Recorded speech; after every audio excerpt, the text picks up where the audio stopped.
Okay guys, Carson said that some of you guys might need some pointers since it's your first year playing fantasy football, so I wrote out a few. We're going to start off with the first one. This is really important during draft week. Be careful of bye weeks. This is really important because when you're drafting on the far right side, it's going to say a number, and that's the bye week. A lot of times it's a rookie mistake because you'll get all these good guys and all their bye week is the same time. So 1 week could mess up your whole season.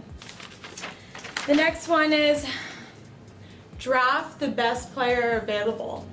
Fill your roster. Basically this is, it seems obvious, but basically instead of going quarterback, running back, wide receiver, and defense and picking up the kicker and everything, you need to get three really good running backs and 2 good quarterbacks before you even move on to the next position. Also wide receiver. So don't worry about all the rest till later. Okay. This is one that I definitely had trouble with. Don't worry about your hometown favorites. Don't draft them early. So basically this was a big one for me my rookie year playing fantasy football. I'm a huge Cowboys fan, so I drafted like Tony Romo, Jason Witten, DeMarcus Ware. Well, same thing. The whole bye week issue, and also, you know what? If the Cowboys aren't good, then, I didn't do so well because they didn't do that good that season. So if you're from Dallas like me, or you're from anywhere where you're a huge NFL fan, this is not the place to choose all your hometown favorites. Okay. Do be aware of injuries and suspensions. This is a big one during the year, and I'm going to show y'all on the computer in a little bit. But basically, before each game, you really got to check your roster and make sure everyone's okay. This definitely will sneak up on you if you're not paying attention during the week. But, it's okay. You don't need to be watching every game. You just need to look on the computer on your phone. This is kind of what we talked about before. Don't draft a kicker in the last round. I'm just helping you guys and telling y'all again, because a big thing about the kicker is you can't predict how good they're going to be. That's the one position that really, with fantasy football, it's a tough one. So wait till the last round.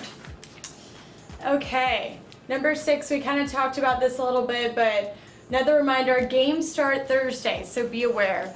I had a huge issue with this last year. It completely ruined my fantasy football season. I went away for the LSU game with a bunch of my friends, and I totally forgot to change my quarterback and everything before then, and it was their bye week, and a couple guys were hurt. It screwed up my whole season. So I would say Wednesday, go ahead and set out your roster for the whole week, the next week.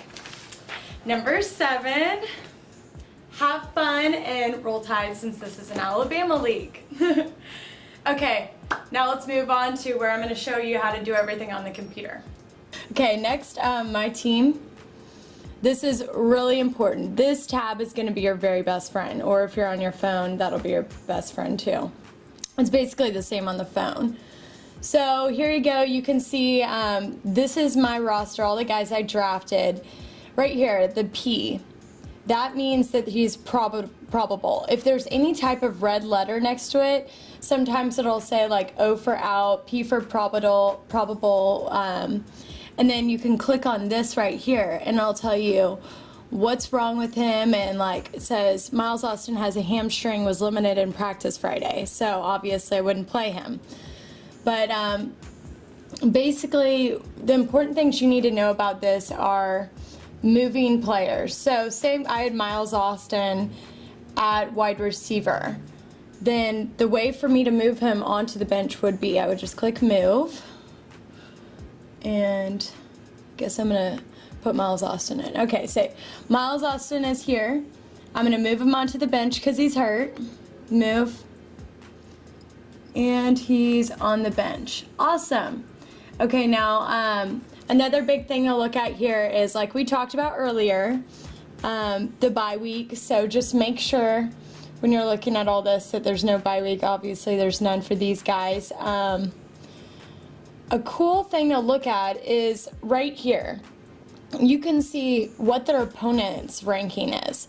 So that's really important because I'm looking at this and I'm going, okay, Matthew Stafford. Obviously I'm not going to play him because it's Detroit. and their opponent is ranked 7th. So he's probably not going to do that well. But Aaron Rodgers, returning Super Bowl champion, so I mean, his opponent's ranked 2nd. I'm not really concerned. Obviously, they won that game. And when it's green, obviously those are really bad teams, so I would definitely play those players because they'll probably get more points. This is also their projected points for the game. So that's really, really helpful. This is the time the games are. If you want to watch it, you don't really need to. Sometimes it's fun to like walk in on a game, say to your friends, hey, how'd Miles Austin do? How many touchdowns? How many yards? And then just to get an update on your team. Next, we're going to players.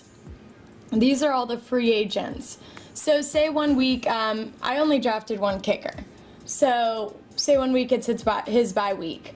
I will basically cut him for that week and I'll pick up a free agent. So there's a bunch of kickers over here, as you can see.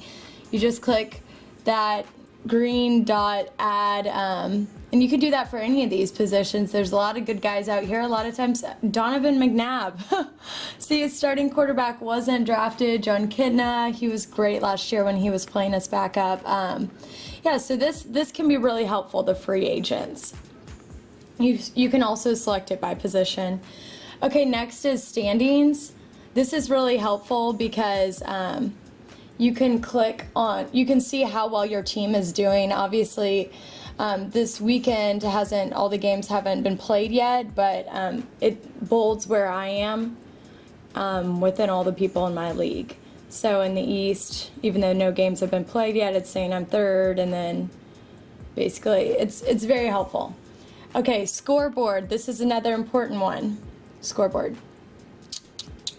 So this week, I am playing Team Hales, my friend John in the other league I'm in. Basically, every week you're going to play someone on our fantasy football league, so it's like team against team. So this week, obviously, I'm beating him 35-1. Thank you, Aaron Rodgers, so far. And basically, that's going to count as a win for me. So it's really important that you win these games. So this is important because it tells you who's playing who that week. And a lot of times it's pretty fun because you'll like text your friend, hey John, I'm beating you, what's up now? It's kind of a fun way to mess around with your friends and stuff. Okay, good luck guys.